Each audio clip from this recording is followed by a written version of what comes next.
Hello student, स्वागत है आपका नॉलेज पॉइंट क्लासेस पर। जैसा कि हम लोग पढ़ रहे हैं कक्षा 10वीं का विज्ञान। हम लोग पार्ट 1 में देख चुके हैं कि रासायनिक अभिक्रिया और रासायनिक समीकरण क्या होता है। आज हम आगे पढ़ने वाले हैं। क्या है टॉपिक हमारा? रासायनिक समीकरण लिखना। रासायनिक समीकरण कैसे लिखते हैं? तो यहाँ पे लिखा गया है, इस विधि में शब्दों को उनके रासायनिक सूत्र का प्रयोग करके रासायनिक समीकरण को अधिक संक्षिप्त और उपयोगी बनाया गया है। और क्या है? रासायनिक समीकरण किसी रासायनिक अभिक्रिया को प्रदर्शित करता है। जैसे कि क्या है, हम लोग जब किसी चीज़ का सूत्र लिखते हैं या फिर कोई समीकरण लिखते हैं, यहाँ पे एक एग्जांपल देख लीजिए। मैग्नीशियम प्लस ऑक्सीजन मिलकर क्या बना दिया है? मैग्नीशियम ऑक्साइड बना दिए। ये कब होता है? जब आप मैग्नीशियम के रिबन को उसको रेगमाल से साफ़ करके जब उसको हीट करते हैं, गर्म करते हैं, तो उसके बाद वो क्या करता है? ऑक्सीजन से क्रिया कर लेता है। तो यहाँ पे आप हीट लिख सकते हैं, यानी इसको जब ऊर्जा देते हैं तब ये ऑक्सीजन से क्रिया करके मैग्नीशियम ऑक्साइड बना देता है। तो आप इतना लिखेंगे, मैग्नीशियम प्लस ऑक्सीजन मिलकर बनेगा मैग्नीशियम ऑक्साइड, ये बहुत लंबा हो जाता है। तो इसकी जगह हम लोग क्या करते हैं? इनके सूत्र का इस्तेमाल करते हैं। जैसा कि आप पीरियोडिक टेबल में पढ़े होंगे, कई प्रकार के तत्व होते हैं, 118 हमारे तत्व हैं। उनके नाम की जगह हम लोग उसका सूत्र यूज़ करते हैं। ये हमारे लिए बहुत ईजी हो जाता है। तो डेफिनेशन यही कह रहा है कि शब्दों की जगह क्या यूज़ करना है? सूत्र यूज़ करना है। तो यहाँ मैग्नीशियम के शब्द की जगह हम लोग क्या यूज़ कर दिए? ये हमारा सूत्र है। ऑक्सीजन की जगह हम लोग क्या यूज़ कर दिए? सूत्र है। तो ये क्या हो गया? Mg प्लस O2 मिलकर MgO यानी मैग्नीशियम ऑक्साइड बना दिया। तो ये हमारे लिए लिखने में बहुत आसान हो गया है और हमारा समीकरण भी छोटा हो गया है। तो बस इसीलिए हम लोग रासायनिक समीकरण को लिखते हैं। अब रासायनिक समीकरण भी दो प्रकार के होते हैं। दो प्रकार के कैसे हो सकते हैं? ये पहला है समीकरण संतुलित समीकरण। संतुलित का मतलब आपको पता है, बराबर होता है। ठीक, जब दोनों तरफ की चीज़ें बराबर होती हैं तो उसे हम लोग बोलते हैं संतुलित। तो यहाँ पे भी समीकरण संतुलित है कि नहीं ये देखना होता है। तो समीकरण संतुलित समीकरण किसे कहते हैं? यदि समीकरण में दोनों ओर परमाणुओं की संख्या समान हो तो समीकरण संतुलित है। कहने का मतलब है, हम लोग इसी एग्जाम्पल से देखेंगे। मैग्नीशियम, यहाँ मैग्नीशियम के कितने अणु हैं, यानी कितने तत्व हैं? एक तत्व हैं। और यहाँ पे ऑक्सीजन, ऑक्सीजन के कितने तत्व हैं? दो तत्व हैं। क्या यहाँ भी उतने ही हैं? Same same. देखते हैं, यहाँ तो हमारे मैग्नीशियम का एक तत्व है और ऑक्सीजन का भी कितना तत्व है? एक ही तत्व है। तो ऐसे समीकरण को हम लोग क्या कहेंगे? इसको हम लोग कहेंगे कि ये समीकरण संतुलित नहीं है। इनको संतुलित करने के लिए हमें क्या करना पड़ेगा? यहाँ पे 2 से मल्टीप्लाई करना पड़ेगा। इसका तरीका हम आपको अगली वीडियो में बताएंगे। ठीक, तो अगर आपको इसे संतुलित करना है तो आप इसे संतुलित कर सकते हैं इधर 2 से मल्टीप्लाई करके। तो अगर आप यहाँ पे 2 से मल्टीप्लाई करते हैं तो आपका यहाँ पे फिर से ये डिसबैलेंस हो जाएगा। इसको बैलेंस करने के लिए आपको यहाँ भी 2 से मल्टीप्लाई करना पड़ेगा।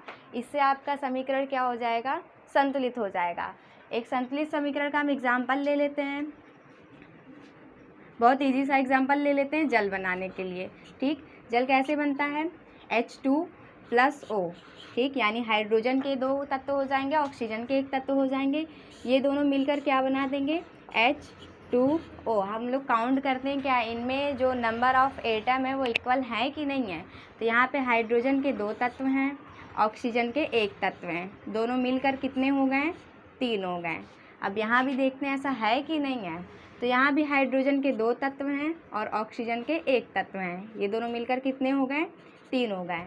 तो ऐसे समीकरण को हम लोग क्या कहेंगे? संतुलित समीकरण कहेंगे। संतुलित क्यों कहेंगे? क्योंकि इनमें दोनों तरफ के, यानी दाएं तरफ और बाएं तरफ के जो तत्वों के संख्या है, परमाणु की जो संख्या है वो बराबर है। ये हो गया हमारा समीकरण संतुलित समीकरण। अब सेकंड हम लोग देखते हैं कंकाली समीकरण। कंकाली समीकरण क्या होता है? यदि समीकरण में दोनों ओर परमाणुओं की संख्या समान ना हो मतलब कि दोनों तरफ जो परमाणुओं के नंबर हैं वो समान ना हो, तो ऐसे समीकरण को हम कहते हैं कंकाली समीकरण। जैसे कि हम लोग ये वाला एग्जाम्पल ले सकते हैं।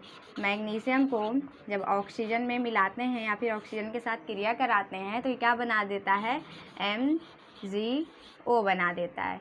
ठीक, अब यहाँ पे देखिए, यहाँ पे एक मैग्नीशियम के अणु हैं या फिर एक तत्व हैं, यहाँ पे ऑक्सीजन के 2 तत्व हैं। ये दोनों मिलकर कितने हो गए? 3 हो गए। यहाँ पे मैग्नीशियम के 1 तत्व और ऑक्सीजन के 1 तत्व, ये दोनों मिलकर कितने हो गए? 2 हो गए। क्या दोनों तरफ के नंबर बराबर हैं? नहीं है।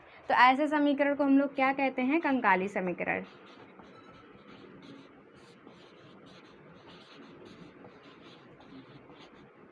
बहुत ईजी है। संतुलित का मतलब जिसमें तत्वों की संख्या दोनों तरफ बराबर हो। कंकाली का मतलब जिसमें दोनों तरफ तत्वों की संख्या बराबर ना हो।